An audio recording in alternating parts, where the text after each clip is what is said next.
Hebu jaribu kufikiria kwamba uko kwenye kipindi kigumu sana, kipindi ambacho kiukweli hata pesa ya kula haipatikani. Uko zako kule chuoni, alafu fedha ni ngumu kuipata. Wazazi ndo kama hivyo, mzazi ambao unategemea kwamba aweze kukulipia amegoma kabisa kukulipia mpaka unapata mfadhili. Alafu kipindi hicho hicho kuna mtu ambaye anaamua kukutumia pesa, alafu unapata mshauri anakuambia, bwana, hiyo pesa irudishe kwa sababu 1 2 3, sio za kishirikina, sio za kifisadi na kadhalika. Anakutumia pesa ambayo unaiona kabisa kwamba hii pesa hii nikikaa nayo inaweza ikanisave pakubwa sana. Just imagine, hivi ungekuwa wewe ungeweza kurudisha ile pesa? Lakini kwa upande wa lile, ni yeye aliamua ni bora arudishe ile pesa ili aweze kubaki na amani ya moyoni. Lakini sasa cha ajabu ni kwamba mtu ambaye anamrudishia pesa, yule mtu bado anasema hapana, hii pesa bado nairudisha, anaichukua ile fedha anamtumia tena kwa mara nyingine. Sasa hapa mwanadada Lily atafanya kitu gani? Ungekuwa wewe ungefanya nini? Mwanadada Lily hapa amerudishwa ile pesa tena imeongezewa nyingine juu.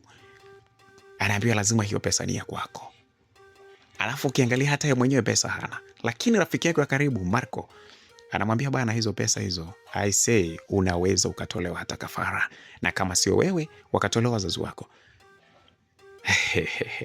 Sasa sijajua kama ni nini ambacho kitaendelea na ungekuwa wewe ungefanya nini, lakini tumsikilize kwanza Lily, yeye atachukua maamuzi gani baada ya ile pesa kurudishwa. Alafu vipi sasa akimweleza Marco atachukua maamuzi gani? Vipi ataendelea kumsisitiza sana kwamba aweze kuirudisha au itakuwaje? Aisee, kwa hayo na mengine mengi, endelea kwa pamoja nasi. Ni ndani ya Makala Simulizi. Ninayekuletea simulizi hii ni mimi BHB wa Makala Simulizi. Karibu tuweze kwenda pamoja katika sehemu hii ya 6. Karibu.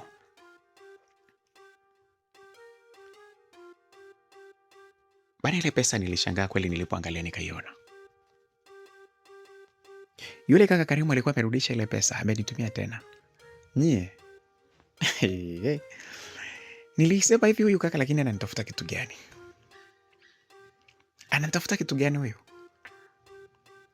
Pesa ambayo alikuwa ameituma nimeirudisha, alafu tena ameirudisha na ameongeza na pesa nyingine juu. Huyu mtu anataka nini? Alinifanya sasa nianze kuamini pengine maneno ambayo aliyokuwa anazungumza rafiki yangu Marco, kwamba huenda ni kweli huyu mtu ana mambo yake pengine ya kishirikina anahitaji. Nilitafakari pale kwamba niifanyie nini ile pesa. Nifanye nini? Nikasema mimi hapa mawazo yangu mwenyewe hayawezi yakafanya kazi. Hapa ni lazima niweze kumwona rafiki yangu kwanza. Nikutane na Marco nimweleze kitu kilichotokea, kwamba bana ile pesa imerudishwa. Nilijaribu sasa pale kusema hebu ngoja nimpigie simu tena. Lakini wakati nasema nimpigie simu, karibu mahali ambapo alipokuwa pale, nilishangaa akiwa anaingia kwenye gari na kuwasha gari yake na kuondoka. Kwa hivyo nisikupata fursa kabisa. Nilipopiga simu yake ilikuwa haipatikani. Nilijua kabisa kwamba kumbe kutokupatikana kwa simu yake wala sio kwamba kuna mtu alikuwa anamsumbua, lakini alikuwa amenuia kabisa kwamba mimi ndio nisimpate kwenye simu. Nilisema basi sawa, hili ni tatizo, but I have my one friend. Huyu mtu ambaye ni rafiki yangu, huyu Marco, anaweza kanipa ushauri. Pale nilibadilisha mawazo yangu ya kumpigia, baada ya kumpigia Karimu na kukuta kwamba haipatikani, huku gari yake nikiona ikiwa inatokomea kabisa. Nikasema sasa hapa kitu ni kimoja, niweze kumpigia Marco. Nilipigia Marco alipokea simu yangu. Nikamwambia Marco, niambie. Bana, hebu naomba tuonane bana. Kuna mambo mimi sielewi hapa bana. Kuna shida gani tena? Hebu naomba tuonane bana. Nahitaji nikuone sasa hivi. Poa, hamna shida. Uko wapi kwani Lily? Yaani wewe niambia tu mahali ulipo ili naweza kuja. Okay, twende nje. Tukutane basi nje ya ukumbi pale. Ukumbi upi? Julius Kambarage. Aya, okay, poa. Msikilizaji, nilitoka pale na hii Julius Kambarage ilikuwa ndio ukumbi wetu mkubwa sana pale chuoni. Kwa hivyo nikatoka zangu pale mahali ambapo nilipokuwa, nikaenda mpaka nje kidogo ya ule ukumbi. Ndani ya dakika chache nilimuona Marco akiwa anatokeza. Mimi nilikuwa niko vibaya sana. Msikilizaji, sijui ni kitu gani naweza nikasema. Hebu fikiri unakuwa vibaya kwa sababu umepata pesa. Yaani badala ya kuwa vibaya, kuwa na msongo kwa sababu huna pesa, unakuwa na msongo kwa sababu una pesa. Unajua hivi vitu tunazungumza leo, lakini nasema kama hizi pesa ndo yaani sasa leo hii wewe jichanganye tu, unitumie pesa. Wewe tuma tu hata shilingi milioni 100 uone kama mimi nitakuwa na msongo kama sijaitoa yote haraka iwezekanavyo.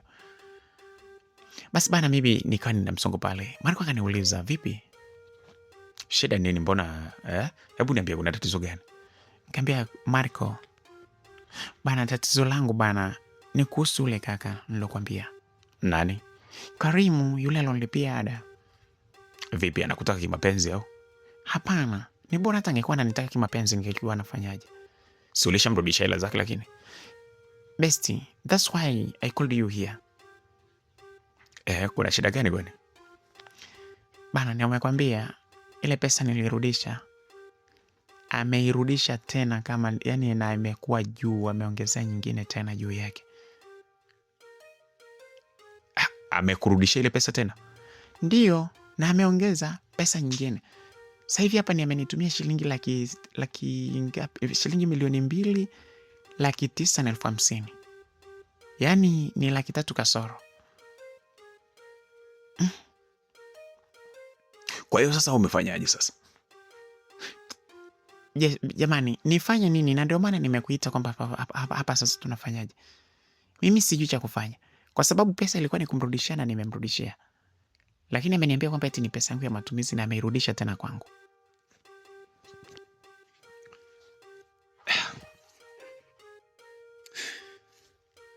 Yaani hivi huyu mtu haumnafahamiana?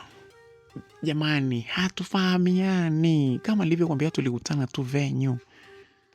Sina kumfahamu kokote. Yeye aliniambia tu ananifahamu kwa sababu alikuwa amenitajia jina langu. Lakini mimi kiukweli sijawahi kumfahamu mimi kwa kweli yule mkaka watu.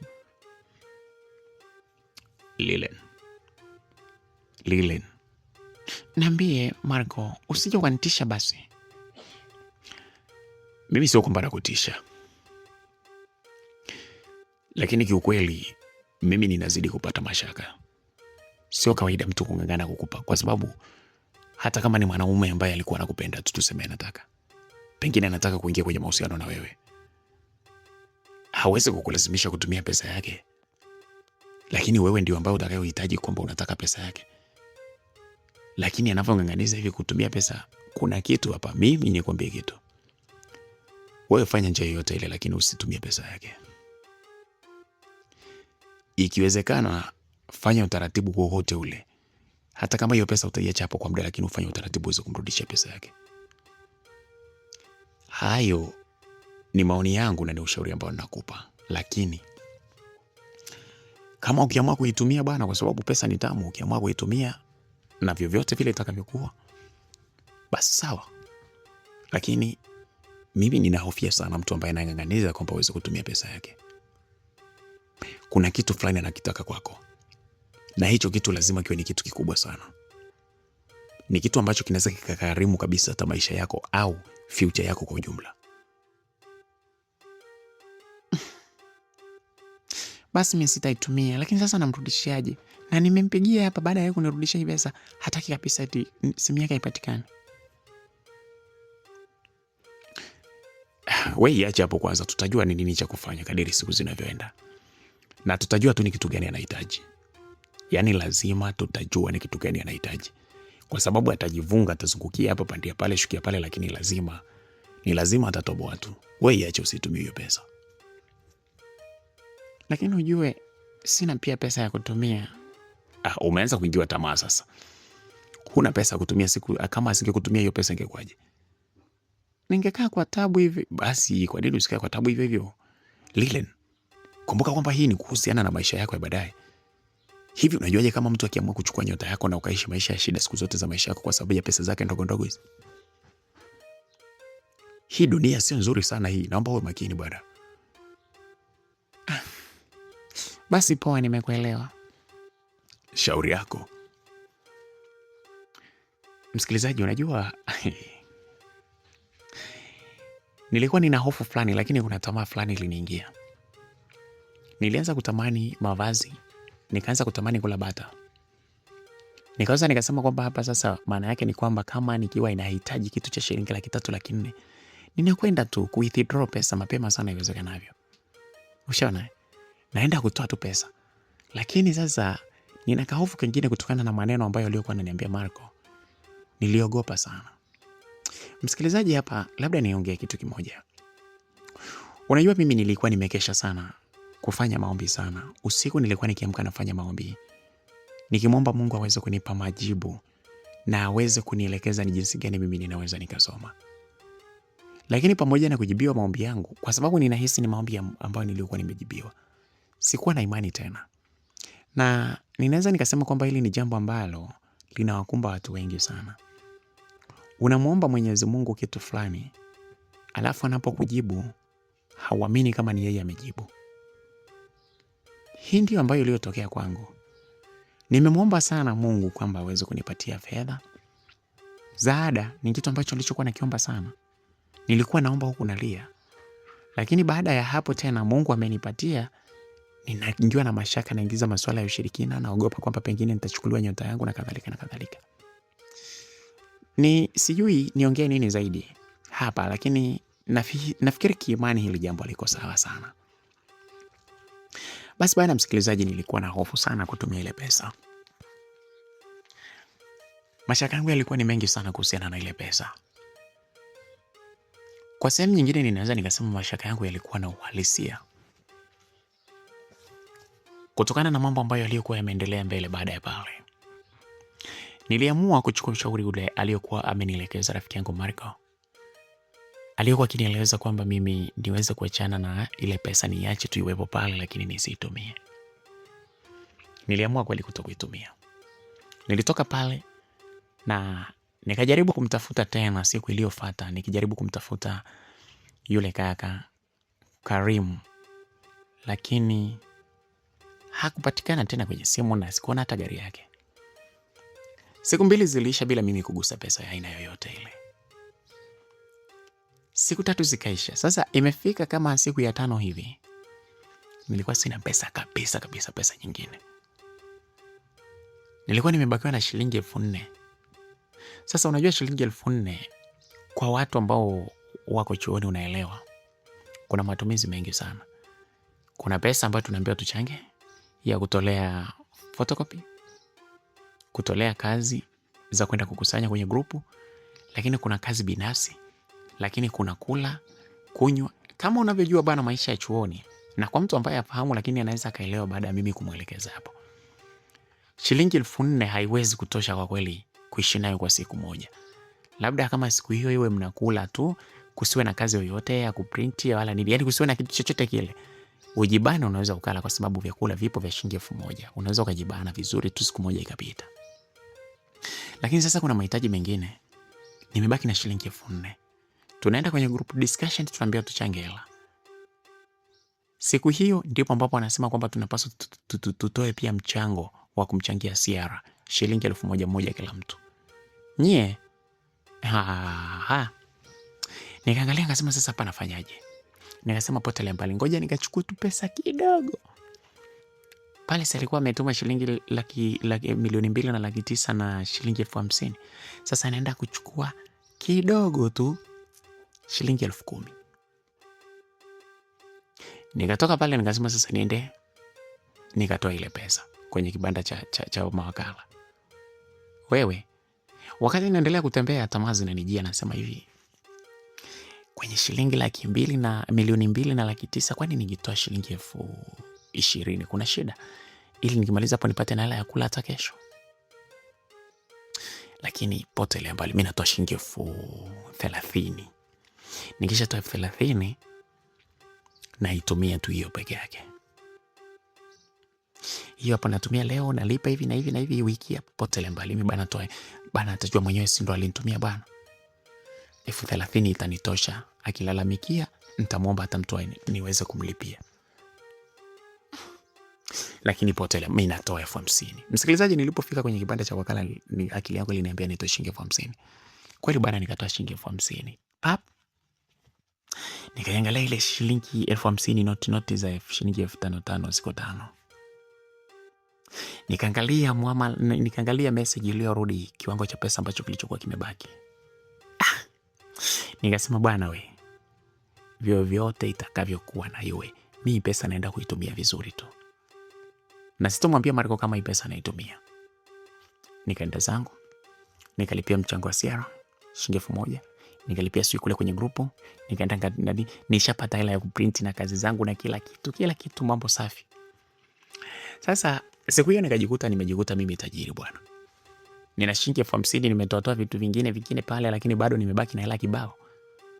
Nikala kitu nilichokuwa nataka. Akili yangu ikaniambia lakini kuna viatu pale ukitoka kwenye geti la chuo mbele kidogo pale kuna watu wamepanga vitu pale. Kuna kiatu fulani nilikiona ilikuwa nimekipenda sana. Alafu nilipomuuliza yule aliniambia kinauzwa shilingi 15,000. It is better mimi niende ngakichukue. Sababu nilikipenda sana, moyo wangu ulikipenda sana kile kiatu.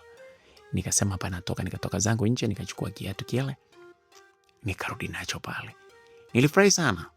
Nikasema bwana, pesa tamu. Kila kitu unachokitaka unakipata tu. Nilitafakari nikasema sasa hapa nifanye utaratibu.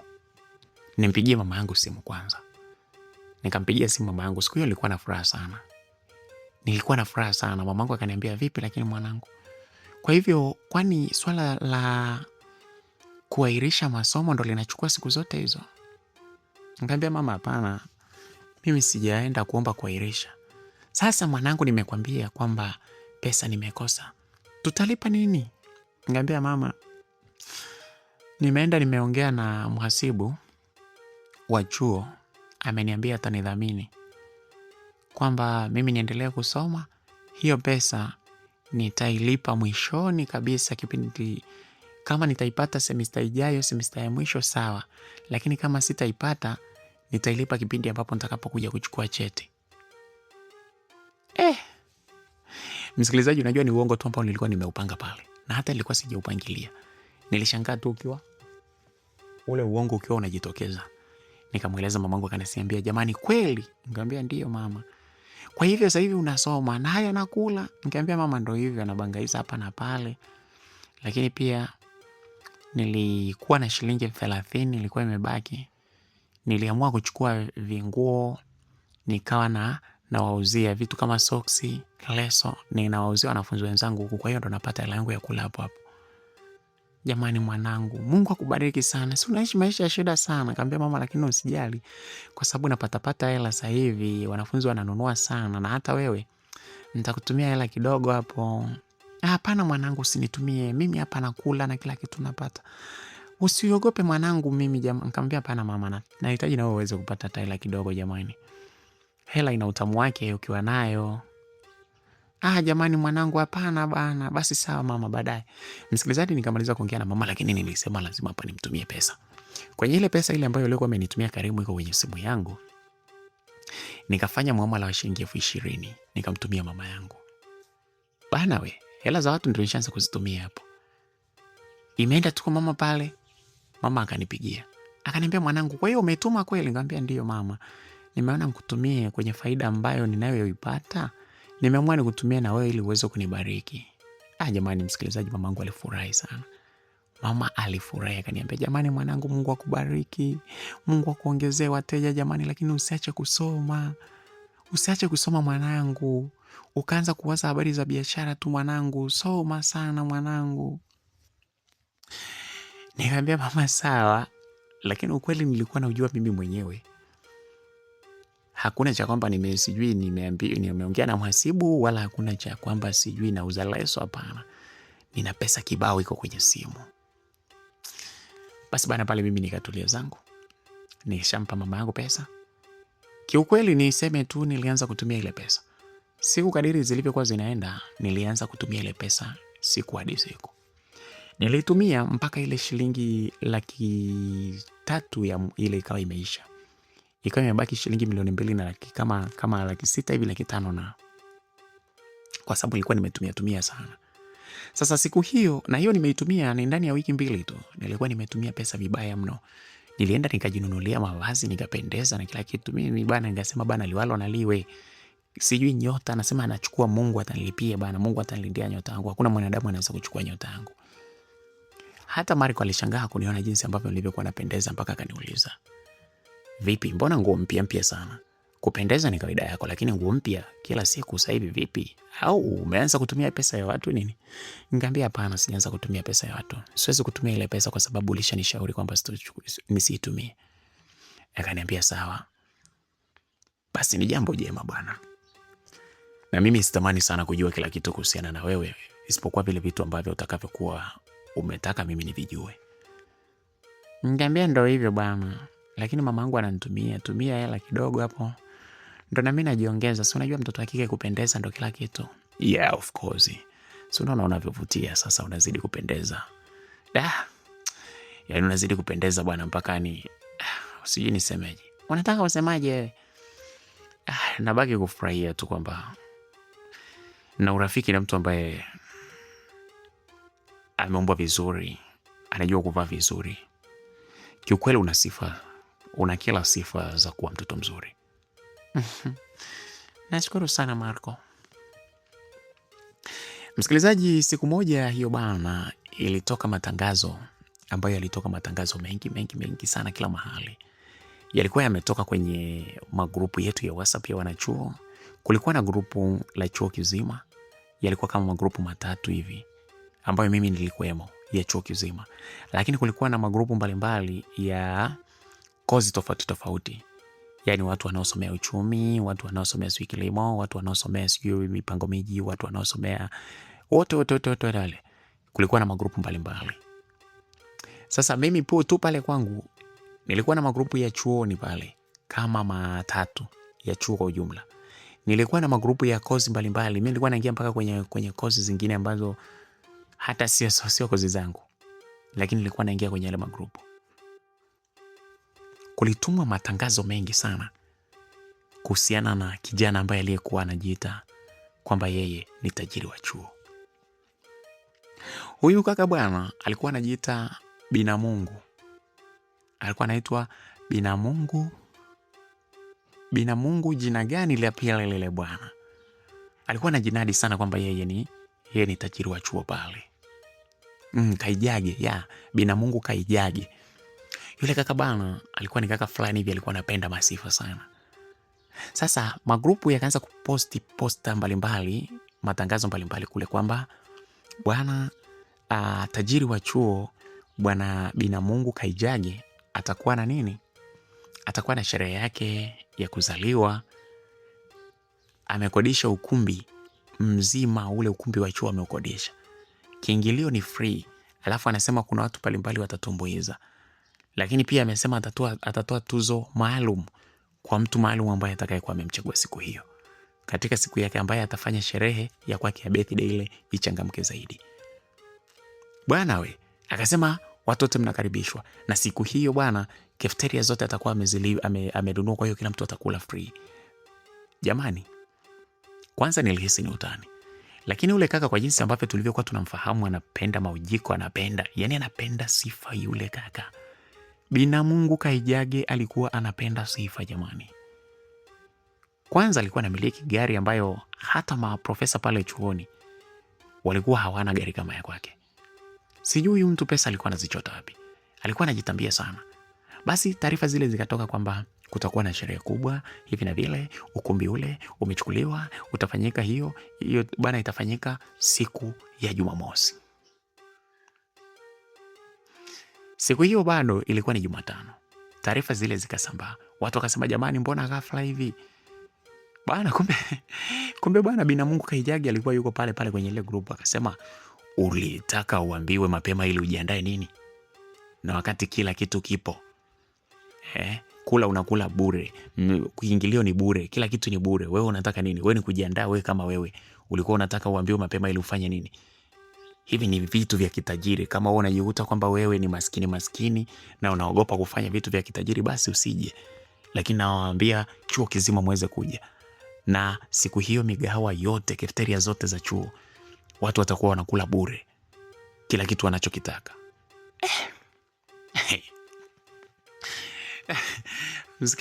Msikilizaji, Nilivyoona ile message ambayo aliyokuwa ameituma pale ndani akiwa ana reply kumjibu yule mtu ambaye aliyesema kwamba aliyekuwa anasema kwamba mbona ghafla hivi, mlipaswa mtuambie mapema tujiandae. Nilipoona vile ndipo nikaamini kwamba bwana, ile sio uongo, ni ukweli. Bina Mungu Kaijaga alikuwa anamaanisha, ni kweli hiyo sherehe ilikuwepo. Posta ambazo zilizokuwa zinamuonyesha akiwa amevaa amependeza, yuko na wadada wazuri wamemzunguka, zilikuwa zinazunguka kila mahali. Sio hivyo tu, posta zile zilibandikwa chuo kizima.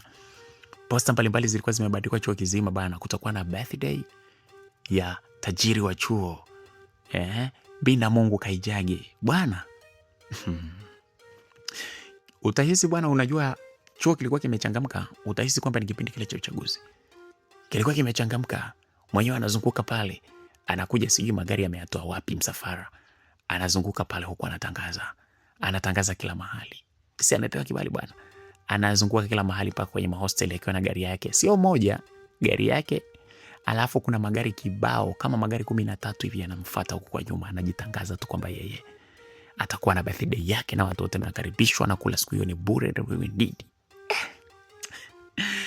bana.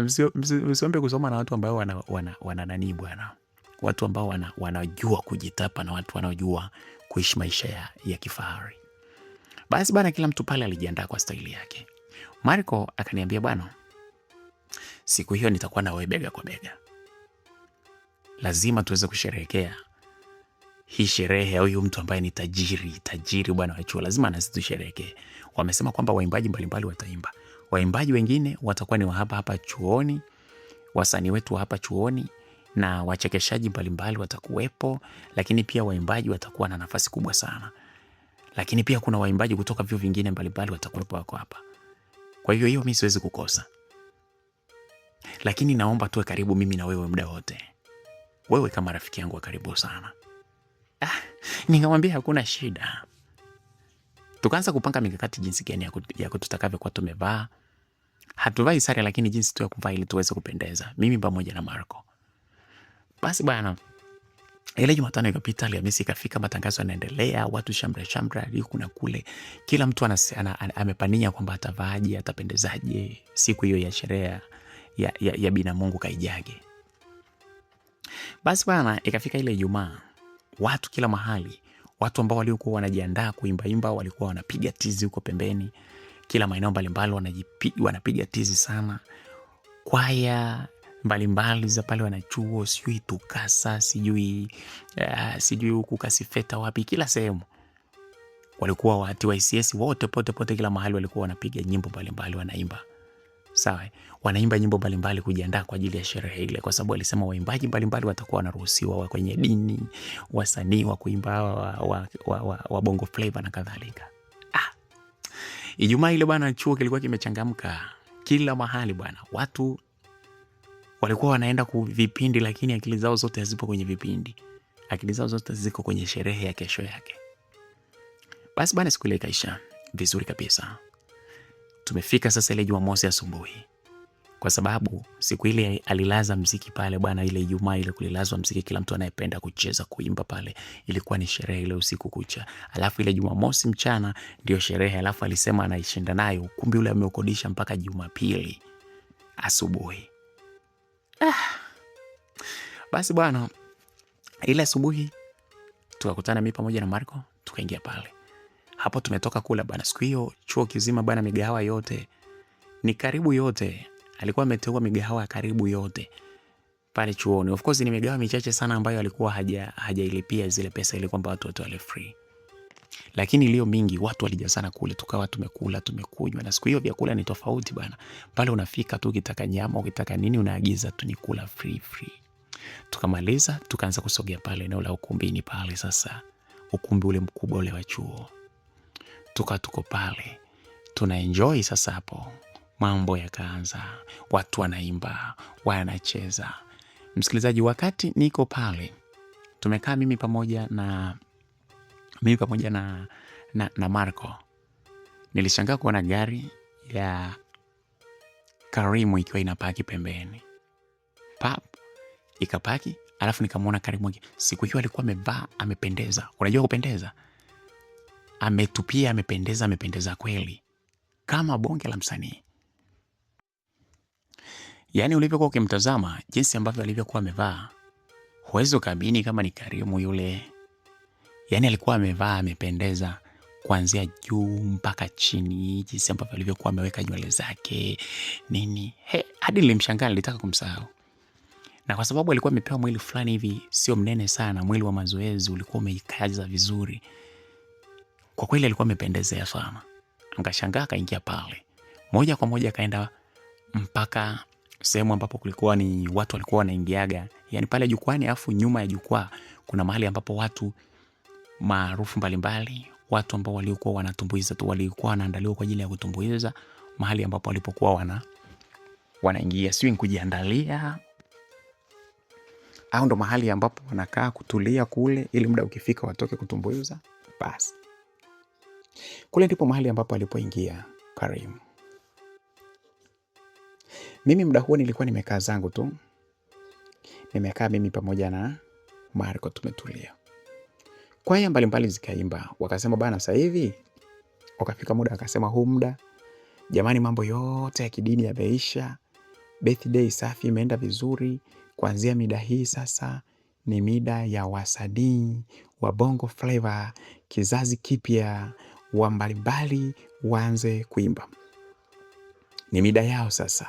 Lakini kabla ya hapo tuweze kumkaribisha mchekeshaji mmoja aweze kuchekesha watu, alafu ndipo tutaendelea na shughuli zingine. Msikilizaji, MC ndo alivyosema hivyo. Basi akatoka kaka mmoja pale akaanza kuchekesha. Anachekesha huyo balaa. Yaani na story zake hizo, yaani anaongea uongo ambao unachekesha vibaya mno. Piga story pale, chekesha watu hoi, kila mtu anacheka. Yaani unajua watu wanacheka tena kweli. Sasa kwa sababu ukumbi ulikuwa umejaa sana, sehemu za nje kule kulikuwa kumesetiwa vizuri, ile screen makubwa yalikuwa yamewekwa. Kwa nguvu ya huyu bwana Binamungu Kaijage alikuwa yamewekwa. Kwa hiyo wale watu ambao walikuwa wako nje ya ukumbi bado walikuwa wanaona vizuri kabisa kilichokuwa kinaendelea. Sasa ule kaka akachekesha kamaliza pale, akaondoka. Akaja sasa mtu MC akasema bani sasa ni wakati wa watu mbalimbali sasa kuimba. Akana karibisha wasanii wengine wa kuimba pale. Wakapiga nyimbo, wakapiga kama imefika mida kama ya saa 8 hivi na madakika, wakasema huu ni muda sasa kwenda lunch. Kama kawaida mnavijua kwamba vyakula vyote vimelipiwa, ni watu kula tu. Basi tukaagana pale kidogo, wakaambiwa ni baada ya nusu saa basi watu warudi pale kwa sababu sherehe itakuwa inaendelea. Watu wakatawanyika, wengine wakachukua vyakula, wakarudi pale kuendelea kulia pale. Vinywaji vilikuwa siku hiyo ni vinywaji vyenyewe hakuvilipia kule kwenye cafeteria. Vinywaji vyenyewe alikuwa amevileta pale viko pale ukumbini. Watu wanakunywa tu soda, nini, kila kitu watu walikuwa wanakunywa pale. Sasa mimi pamoja na Marco tulichukua vyakula tukawa tunakula pale. Ilikuwa ni furaha sana. Dakika 30 zilipoisha, MC alisimama pale na kuanza kuendeleza sasa kukaribisha watu waweze kutumbuiza. Huwezi amini, watu walivyorudi wote, ikawa imefika mida kama ya saa 10 hivi. Ndio mida ambapo sasa nilipopata surprise ambayo sikuitegemea. Bana, MC alianza kuongea maneno ya kujimwaiwai sana akimsifia mtu. Jamani, huu sasa ni wakati wa kumleta kwenu mtu ambaye tunaamini kabisa kwamba show yake atakayoifanya hapa, kila mmoja atatamani kwamba show hii iweze kurudiwa. Ni mtu ambaye tunamwamini sana, na huyu ni zao la hapa chuoni. Ni zao la hapa chuoni. Jamani, DJ msanii wetu bana alisema kabisa kwamba anataka karibishwa kwa wimbo maalum ambao aliupendelea. Japokuwa yeye mwenyewe ni msanii, lakini hataki kukaribishwa na wimbo wake. Kuna mtu ambaye anapenda sana, alisema kwamba kuna nyimbo anatamani sana iweze kupigwa. Na kama kawaida nilishakupa maelekezo bana, hebu icheze hiyo ngoma ili tuweze kumkaribisha mtu wetu. We DJ, hebu ngoja kidogo. Jamani, ni wangapi ambao wanaosema tumkaribishe gwiji la kuimba, gwiji la kurapu katika chuo chetu hiki? Wangapi wanasema? Watu kelele, watu. Sasa Unajua waimbaji pale chuoni kwetu walikuwa ni wengi sana. Kwa hivyo hatukujua kwamba ni nani anayezungumziwa. Kulikuwa na watu wengi wanaimbaimba, wanini, wanaposti nyimbo zao kwenye makundi, kwenye nini, watu wengine wanachana sana sasa nini. Kwa hivyo hata mimi pamoja na Marco wote tulikuwa hatujajua kabisa kwamba anayekaribishwa ni nani. Hata ukizingatia watu wengine wengi walikuwa wameshaimba pia, wengine wamechana. Kulikuwa na vipaji sana pale chuoni kwetu. Sasa watu baada ya kupiga kelele, aletwe, basi watu wakawa na makelele mengi pale kushangilia kwamba huyo mtu aweze kuletwa, kutokana na jinsi ambavyo alivyokuwa amepamba sana na MC. MC alikuwa amempamba sana. Bana, tukashangaa kidogo, mtu ana ngoma fulani ikaanza kupigwa pale. Alafu tukashangaa mtu anashuka na kamba kutokea juu. Wakati huo amejifunika, yani amevaa nguo zile za kinaniki zile. Yani amevaa nguo kama Waarabu, amejitanda mwili mzima, nguo nyeupe, alafu amefunika uso wake pia. Huwezi kugundua kwamba ni nani. Kamba ile ikawa inashuka taratibu pale kwenye jukwaa la mbele pale katika ule ukumbi. Taratibu. Alafu ngoma iliyokuwa inapigwa hatukutegemea kama ndo ngoma ingepigwa hiyo. Alisema eti akaribishwa na wimbo wa msanii ambapo alikuwa aliupendekeza. Sauti kutoka kwenye spika mbalimbali zilikuwa zinapiga. Huku na yeye mtu huyu akiwa ameshika ile maiki, hatujamfahamu ni nani. Ameshika maiki, kamba ile inashuka taratibu. Huku akiwa anaimba pamoja na ule wimbo ambao ulikuwa unapigwa pale. Kila nikikuona haki ya Mungu naliaga, machozi kila kona, sina wa kuyafuta hata, unataka nini nikupe, mradi usinitupe, moyoni niko mweupe. Msikilizaji, watu pale sasa wakawa wanaimba, wanaitikia jinsi anavyoimba, na yeye mwenyewe pale anaimba, alafu mziki nao unaimba. Mziki unawekwa sauti ndogo hivi, alafu anaimba huku wakati mwingine anachia njiani, watu wanamalizia. Basi watu wakaanza kusema, ina maana Dogo Janja ndo amekuja hapa. Lakini hapana, sema ni msanii wa hapa. Okay. Bwana alishasema kwamba hiyo nyimbo sio yake, ila tu ameipenda. Okay. Hawezi, afu yule mbona mkubwa. Dogo Janja hawezi kuwa mnene vile bwana, hawezi kuwa mkubwa vile, mrefu vile, hapana. Hata kama unajua mtu ndo anashuka. Jamani angalieni anavyoshuka. Msikilizaji, wakati huo yule mtu alikuwa anashuka bado ameshika maiki. Anaimba, anachange yani kidogo, watu wanaitikia. Moyoni niko mweupe, njoni gande kama kupe. Unataka nini nikupe? Watu mradi usinitupe. Anaendelea. Moyoni niko mweupe, njoni gande kama kupe. Basi shangwe pale bana, ukumbi mzima unaitikia. Watu, yani vibe likawa kubwa kweli kweli. Vibe lilikuwa ni kubwa, yani utahisi kwamba kweli ni msanii mwenye wimbo ndo ameingia pale. Baada ya dakika kama ngapi hivi za kushuka taratibu pale, akawa ameshuka mpaka chini pale. Yani yuko pale kwenye jukwaa pale sasa. Watu wote kila mmoja alikuwa anatazama kutaka kumjua huyo mtu ni nani. Alishuka pale, akaanza kutembea kwa madaha. Anatembea kwa madaha huku akiwa anaendelea kuimba ile nyimbo, ikawa inarudiwa kasehemu kadogo tu. Unataka nini nikupe, mradi usinitupe. Moyoni niko mweupe, njoni gande kama kupe. Shangwe zilikuwa ni nyingi sana pale. Unajua jinsi ambavyo ule wimbo ulivyokuwa unapigwa na watu walivyokuwa wanaitikia. Tulijikuta sasa kila mtu anaupenda ule wimbo. Yani hata mtu ambaye alikuwa anauchukulia ule wimbo pengine wa kawaida, kila mtu alijikuta anaupenda. Ninataka tuishi peace.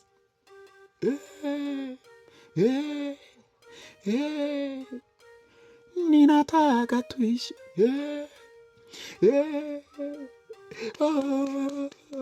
Watu walipiga makofi sana kutokana na jinsi ambavyo walivyokuwa anatembea na huku akiwa anaimba ile nyimbo kama yeye ndo kaimba. Na watu walikuwa wanampa support kubwa sana. Muda wote huo watu walikuwa hawajajua kwamba ni nani. Baada ya hapo kumaliza, akaanza kujifungua pale, akapandisha kile kitambaa kilichokuwa kimeficha usoni.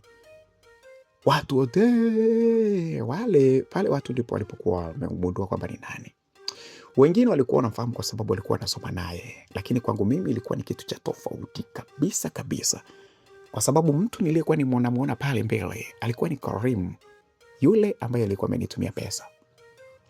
Nilishangaa sana, nikasema kumbe Karim, jamani, yule mkaka kumbe ni msanii.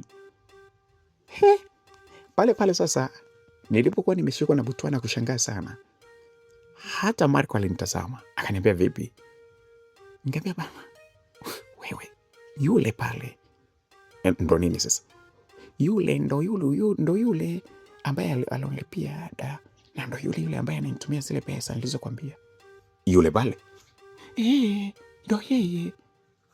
Wewe kumbe ndo yule pale. Wewe ulikuwa unamfahamu? Huyu nakumbuka siku moja tulikuwa tuko nje ya chuo, alikuwa amekuja msanii nani, ilikuwa ni alikujaga Darasa, unakumbuka Darasa alikuja pale Florida Pub. Kwa hivyo alivyokuja Florida Pub, wale ndo walikuwa ni wasanii, wakasema anatoka hapa chuoni. Kwa hiyo ndo nilimuona akiwa ana perform Florida Pub pale. Siku ile Darasa amekuja, mimi sikwenda. Wewe kwenda. Sasa mimi nilienda, ndo nilimuona, kumbe ndo yule pale. Kwa hiyo ulikuwa unamfahamu? Mimi sio kumfahamu, ni kwamba tu nafahamu kwamba anasoma chuoni hapa, alafu pia kama hivyo nilivyokuambia nilimuona akiwa ana perform. Huyu ni anachana, huyu kuimba anaimbaga tu kidogo, lakini kuchana ndo mkali kweli kweli, yani anachana, mimi mwenyewe namkubali. Kweli usiniambie? Kweli kabisa, huyu anachana. Yani vina vyake huyu unaweza kumfananisha pengine na msanii kama msanii mkongwe Afande Sele. Wewe acha uongo bwana. Kweli kabisa, yani kama Afande Sele, jinsi ambavyo anavyopanga vina vyake vya kati na vya, wewe ngoja utamuona tu. Ngoja utaona. Jamani, hebu ngoja. Msikilizaji, pale mimi sasa mawazo yangu yote yaliconcentrate sana katika kumtazama yule kaka. Nilitamani sana kusikia kitu ambacho atakachokifanya yeye Karim. Karim alianza kuimba nyimbo mbalimbali pale. Alikuwa anaimba nyimbo zake alizotunga, lakini pia alikuwa anaimba nyimbo za wasanii wengine, kwa sababu ilikuwa inaruhusiwa pale. Ulikuwa unaambiwa wewe, yani mwenye sherehe alisema ninachokitaka ni kwamba watu wapate vibe, wafurahi tu. Kwa hivyo utajua unafanya nini, hata kama ukifika pale juu ukakimbia, ile mradi watu wanashangilia, wanafurahi, wewe ifanye chochote unachofanya ili mradi sherehe yangu ya birthday iwe kubwa. Kwa hivyo msanii yule bana, yule kaka sasa Karim akawa anapiga nyimbo zake, anapiga na nyimbo zingine. Baadaye sasa kumbe kuna watu walikuwa wanamfahamu. Wakamwambia, tukaanza kusikia kelele huku, oya, shusha ile. Shusha ile yenyewe ile. Piga ile yenyewe ile. Oya Karimu ile yenyewe ile. Piga ile. Sasa mimi nikaa sijui kwamba wanamwambia apige nyimbo gani, nikaa sielewi tu. Lakini vibe ilikuwa ni kubwa, watu walikuwa wanashangilia, alikuwa anajua kuimba. Yani akiimba wimbo wa mtu mwingine unaweza kuhisi kwamba ni wa kwake ndo kawimba. Lakini pia alikuwa anachana nyimbo mbalimbali. Sasa baadaye ndipo alipoanza kuimba, kurap sasa. Pale inaonyesha watu wengi waliokuwa wanamfahamu walikuwa wanamwamini sana kwamba ni rapa mzuri sana. Watu walivyoanza tu kurap pale wakalisha.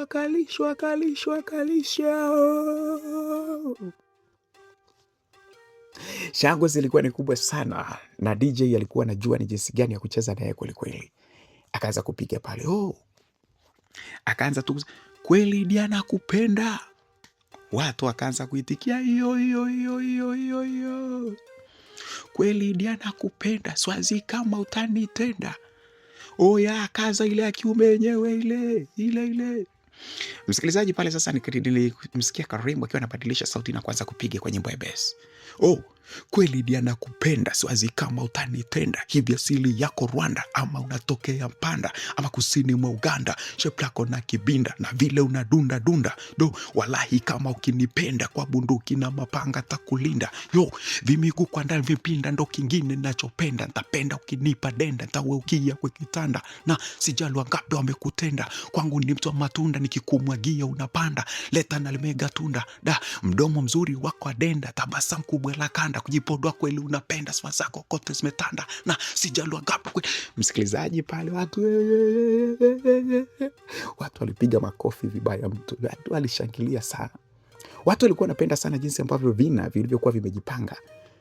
Wenyewe walikuwa wanapenda sana jinsi ambavyo vile vina vilivyokuwa vimejipanga, vina vya kati na vya mwisho. Kweli dia nakupenda, siwezi kama utanitenda. Asili yako Rwanda ama unatokea Mpanda ama kusini mwa Uganda. Sifa shepu lako na kibinda vile unadunda dunda. Wallahi kama ukinipenda kwa bunduki na mapanga nitakulinda. Vimiguu kwanda vimepinda ndo kingine ninachopenda nitapenda ukinipa denda nitakuwa ukiingia kwa kitanda. Oh, sijali wangapi wamekutenda. Kwangu ni mtu wa matunda. Nikikumwagia unapanda. Leta na lumega tunda. Ya mdomo mzuri wako denda. Tabasamu kubwa la kanda. Kujipodoa kweli unapenda. Sifa zako kote zimetanda. Na najua wengi wanakupenda. Wengi wao ni vidonda. Hao watakutoa machozi, achana na hao vikojozi. Nimejipanga kwa padozo wakikuletea tu mashozi. Yo na waparua kakinyozi kwani hakika hawaniwezi. Kwanza wapendi kazi, maneno mengi kuliko kazi. Wengi wanajitia matozo wakati machizi. Mapanzi mapaparazi wenye asili ya kijambazi. Hebu waweke wazi vipaparazi vipimbi kazi. Msikilizaji, shangwe lilikuwa ni kubwa sana. Watu wengi walikuwa wanafuatilizia ile nyimbo yake ya hip hop ambayo aliyokuwa anaimba Karimu. Sasa unajua bwana, sisi watoto wa kike bwana, mambo tunapotua na mambo mengi sana kwa mwanaume. Kitendo cha Karimu kumkuta pale akiwa na perform, alafu karibia chuo kizima kilikuwa kinamshangilia yeye, ilonifanya niongeze sehemu kubwa sana ya kumpenda. Yani nilijikuta nampenda sana. Sasa wakati anafanya vile, mimi nikiwa makini wangu mkubwa sana huko kwake, nimeconcentrate kusikiliza. Nikakumbuka maneno ambayo alivyokuwa ananiambia Marco, akiniambia kwamba yule jamaa anaimba vina vya kati na vya mwisho, anajua kuvipangilia.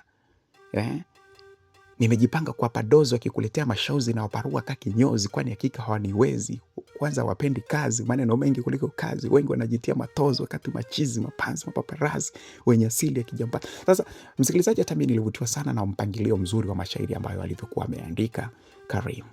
Nilifurahi sana, nilijikuta nilikuwa nafurahi. Pale akalipiga chorus ambalo alikuwa analiimba, watu wote wakawa wanashangilia. Nilijiuliza, ina maana Karimu ni msanii mkubwa ambaye mimi simjui? Nilijiuliza, nikajua tu kwamba pengine ni kwa sababu mimi nilikuwa sifuatilii sana masuala ya music. Sio mtu wa kivile, pengine kwenda pabu, kwenda nini na kadhalika kwa ajili ya music, sio mtu wa kivile. Although napenda muziki kadha kadha na isikilizaga. Sasa shangwe zilivyokuwa ni kubwa sana, lile nifanya nikawa nimefurahi sana. Session ile ikapita bwana. Watu wakaendelea, wengine shangwe zikawa nyingi, ikafika jioni pale. Watu wakwenda kula, wanakula na nini, mambo kama kawaida.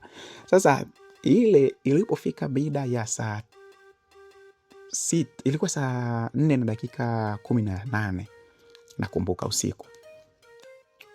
Watu wakaanza kusema bana arudie. Karim arudie. Arudie. Kweli dia nakupenda ndo ile irudie. Basi watu pale wakawa wanashangilia sana, wakawa wanamshangilia na kusema arudie. Sasa kwa sababu kijana yule ambaye ni tajiri wa chuo tunamuita kama pape tuliokuwa tunamuita, naye mwenyewe alikuwa anajiita yeye bina Mungu, alisema kwamba kitu chochote ambacho watu watakachokuwa wanakitaka lazima wakipewe. Wakapewa bana, akaambiwa pana apande jukwani tena. Akaanza kutumbuiza na akaanza kupiga ngoma yake ile. Sasa wakati mimi naendelea kufurahia jinsi ambavyo mashairi yalivyokuwa yamepangwa pale, ghafla nikashangaa rafiki yangu akija pale. Rafiki yangu akawa anakuja pale. Akaniambia, wewe, eti, sikiliza. Njoo bwana, njoo. Wapi bwana na wewe? Njoo nje bwana haraka, njoo nifuate. Msikilizaji, sikupenda kabisa alivyokuwa ananiambia, kwa sababu muda ule ndo kulikuwa na shangwe pale ndani kweli. Taa zinawaka, vimulimuli vinamulika huku na kule, alafu ananiita. Nilitaka nisiende, lakini ikabidi nimwage Marco, nimwambie Marco, ngoja niende. Nilitoka pale, nikaenda nje. Kufika nje, rafiki yangu ile akaniambia, bana, kuna rafiki yako yule alikujaga hapa tukakaa naye, unakumbuka? Tukamsitiri kule hostel, unakumbuka? Okay, ndio. Huyo ni Glory Shayo. Yuko pale. Wewe, Glory Shayo alikuwepo hapa? Jamani, Glory Shayo alikuwepo hapa, mbona hajanitafuta? Ndio hivyo sasa, ameniambia nikuite tulipoonana naye. Labda wewe huwezi jua, twende ukakutana naye, ndipo ambapo utajua ni kwa nini. Msikilizaji, huyo Glory Shayo ni dada ambaye alikuwa ni rafiki yangu. Kwanza alikuwa anapenda kutuita sana sisi ni pacha. Alikuwa ni rafiki yangu mkubwa sana, tulikuwa tumesoma naye advance.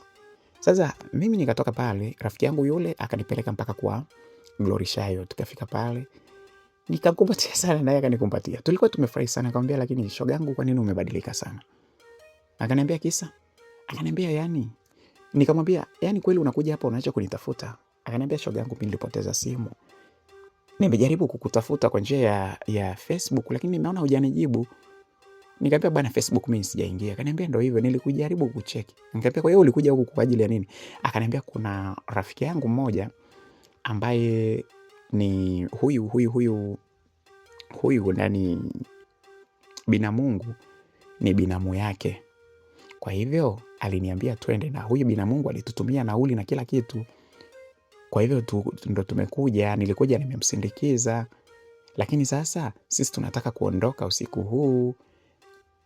Ndo nilipomwona rafiki yako huyu, nikakumbuka tulikuwa tunakaa wote kule hosteli. Nikamwambia aweze kukutafuta, akaniambia unapatikana. Ndo hiyo amekuita, lakini simu yangu mimi ilipotea.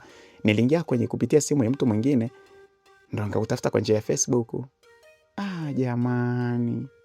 Basi tukapiga story pale, msikilizaji, lakini kumbe muda tunapiga story, tulipiga story sana pale. Mwendo kama wa lisali zima hivi tulikuwa tunapiga story pale.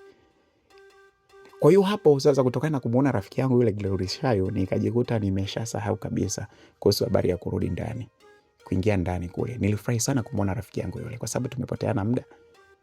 Alafu alikuwa rafiki yangu wa karibu, sasa amekuja pale na ananiambia anataka aondoke usiku ule ule, warudi huko fioni kwao.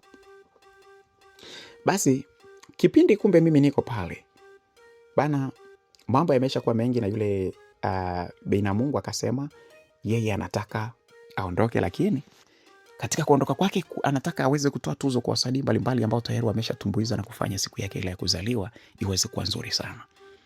Lakini akasema bana, watu wote ambao walio perform hapa, watu wote walio perform hapa wameperform vizuri na watu wamefurahi sana, na niliahidi kwamba ningelitoa zawadi maalum, tuzo ambayo itaambatana na kiwango fulani cha fedha kwa mtu ambaye ataonyesha kufurahisha zaidi.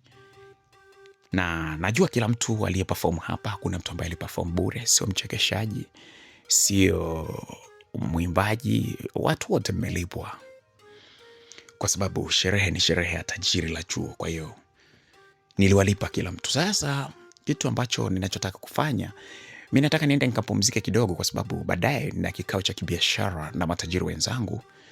Kwa hivyo nataka niweze kukabidhi mida hii ya saa 5 niweze kukabidhi tuzo hii kwa mtu aliyefanya vizuri zaidi, lakini pia niweze kukabidhi kiwango chake cha pesa kidogo, ambapo anaweza kaongeza kwenye kuweka gari yake mafuta, kama atakuwa na gari. Naamini hawezi kawa na gari kama ya kwangu, lakini anaweza kawa ana mabati ambayo anaweka mafuta hapo nje. So niweze kumbarikia. Sasa hivi ni saa 5 saa 5 kama na inaenda na dakika 28. Nikabidhi hapa kwa haraka sana, alafu niende nikapumzike kidogo, maana mida ya saa 8 tutakuwa kwenye kikao maalum cha online. Tutakuwa Zoom kwenye kikao cha kitajiri na watu wengine. Kwa hivyo inabidi nifanye hapa, nimalize afu nikapumzike kidogo, nikapange mafaili yangu vizuri, niweze kukutana na wenzangu kwenye kikao hiyo mida ya saa 8 ili kesho tuendelee kwa ratiba zingine. Kwa hivyo nyinyi mtaendelea kufurahi na burudani zitaendelea, lakini mimi inanibidi niondoke. Nafikiri nitakuja kuonana na nyinyi hapa kwenye mida ya saa 10 au saa 11. Nitakuja tena tumalizie pati yetu, na lakini inabidi niweze kumtolea kutoa tuzo hii kwa muda huu. Watu shangwe, sawa. Watu wengi walikuwa wamemtabiria Karimu kwamba yeye ndiye ambaye ataweza kukabidhiwa ile tuzo, pamoja na hizo pesa ambazo mtu mwenye sherehe alisema kwamba atazitoa. Basi bana, yule tajiri kama anavyojiita anasema sisi matajiri tuna mambo mengi. Leta hiyo tuzo, na ni maneno machache hapa tumalize. Mimi ni tajiri, siwezi kuwa na maneno mengi sana. Basi msikilizaji, ile tuzo ikaletwa pale ya mtu ambaye alifanya sherehe ichangamke zaidi na zaidi, na bahasha ambayo ilikuwa ina pesa ndani yake. Hakuna aliyekuwa anajua ni shilingi ngapi. Yule tajiri bwana binamungu kaijage akaishika, akaanza kuongea, mshindi hapa ni Karimu ndiye mshindi ambaye amefanya sherehe changamke sana. Au jamani, ninasema uongo? Watu wote, ukumbi mzima ukavuma, ukasema sio uongo, kweli anastahili, alistahili. Basi bana pale akasema na ukabidhi hii hapa mimi mwenyewe, na picha zikapigwa pale pale, msikilizaji. Lakini pia akakabidhi na ile bahasha ambayo ilikuwa na pesa. Bana zile pesa zilikuwa ni bulungutu, zilikuwa na uzito. Asa tajiri na masifa yake akaanza kusema, kijana, itabidi uishike vizuri, najua hujazoea kushika pesa nzito kama hizi, kwa hivyo uangalie, na inabidi polisi wakusaidie. Nashukuru polisi wako hapa wakusaidie kuishika hiyo pesa, uipeleke benki haraka iwezekanavyo asubuhi, maana la sivyo unaweza ukaizipoteza au ukachanganyikiwa kwa sababu hujazoea kukaa na pesa nyingi kama hizi. Nyinyi watu walicheka na kushangilia, lakini hakuna mtu aliyeshangaa kwa sababu tulikuwa tunamfahamu sana, ni mtu wa maringo sana. Binamungu Kaijage ni mtu wa maringo kweli kweli, mtu wa mbwembwe nyingi sana. Basi bana akabidhiwa vitu vyake pale. Tajiri akasema sisi hatuna mambo mengi, tunaondoka leleni kufurahi, na kabla sijaondoka, kama kuna watu labda wanahitaji nyama, mseme hapa ili niweze kuagiza ng'ombe, hata ng'ombe 5-6 waweze kuchinjwa hapa, mweze kupata nyama. Mko tayari? Watu hapana bwana, we leta mziki tu bwana, kula tushakula bwana, we mziki bwana we. Okay. Basi sawa, mimi ngoja niondoke kidogo nikamalize vikao vya kitajiri na matajiri wenzangu. Watu wakashangilia pale, wakampigia makofi Binamungu akatoka pale. Akaenda kupanda gari yake. Chawa wake nao wakiwa wanamzunguka pale, wengine wakipanda gari yake, wengine wakipanda gari zingine, wakawa wamengozana na yeye eti anakwenda kupumzika kwenye jumba lake. Alikuwa amekodisha jumba moja kubwa kweli la kifahari nje. Jumba moja la kifahari ndo alikuwa amelikodisha nje ya chuo kule. Lina ghorofa moja kwenda juu. Fence kali, geti kali hatari, parking nzuri. Pale ndipo alipokuwa anakaa. Yaani mwanafunzi mwenzetu yule alikuwa anakaa, lakini alikuwa anakaa kama waziri vile. Akaingia zake ndani. Akaondoka zake pale, akaenda kukaa huko, kwenda zake huko mtaani. Watu wakaendelea pale. Sasa baada ya Karim kukabidhiwa ile tuzo pamoja na zile pesa, akasema bwana, kwa sababu Karim na yeye sikuwa sio choka mbaya, ni mtu ambaye ana pesa zake, lakini sasa hawezi akamkuta lile tajiri lenyewe lile bwana. Yule tajiri hawezi kumsogelea hata kidogo. MC akamwambia, una neno gani la kuzungumza hapa? Tajiri ameshaondoka, una neno gani la kusema? Akasema okay, kitu kikubwa ambacho ninachotaka kuzungumza ni kwamba ninahitaji tuzo hii niweze kumkabidhi mtu ambaye ninayempenda sana. Ninaidedicate kwake.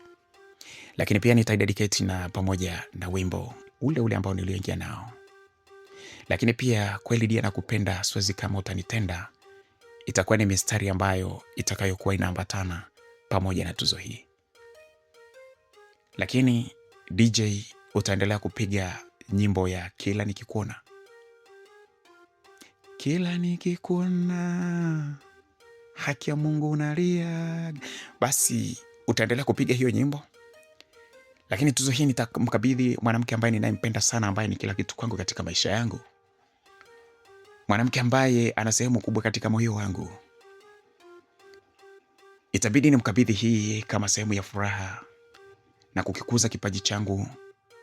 Lazima nimkabidhi mtu ninayempenda sana. Na bila kupoteza muda, nimtaje jina lake ili mahali alipokaa pale aweze kusogea mbele niweze kumkabidhi. Msikilizaji, watu wote, macho yote alikuwa yanageuka kila upande, yakiwa yanatazama kwamba ni nani huyo. Pale kijana Karimu akaongea akasema, Len, karibu mbele.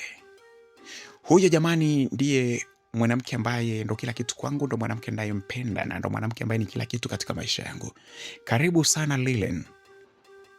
Msikilizaji, muda huu anazungumza, watu wanatazama kila upande. Akatupia jicho lake upande mahali ambapo nilipokuwa nimekaa mimi pamoja na Marco, akakuta yuko Marco peke yake. Mimi muda huo bado nilikuwa niko nje. Lakini ni kama nilisikia sauti ikisema Lilen kule ndani. Ni kama nilistuka kidogo, lakini sikuwaza sana. Nikajua tu labda ni majina kufanana au vyovyote vile. Nikatulia. Aliendelea kuita Lilen. Lilen, karibu mbele. Alikuwa amekaa pale. Kijana.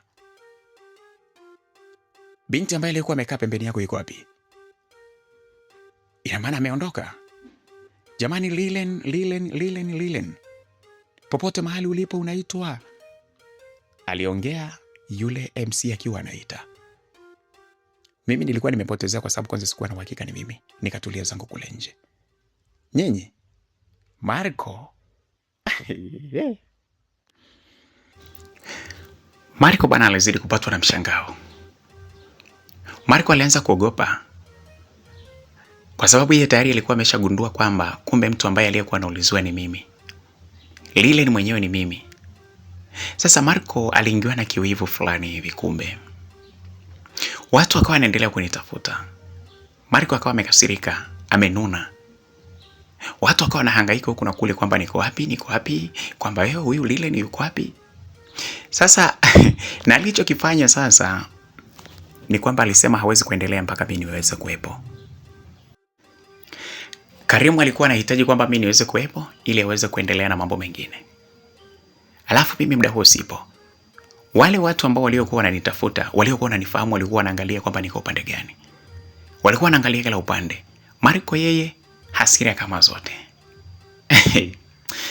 I say, we acha kabisa bwana msikilizaji. Hebu tukutane katika sehemu inayofuata.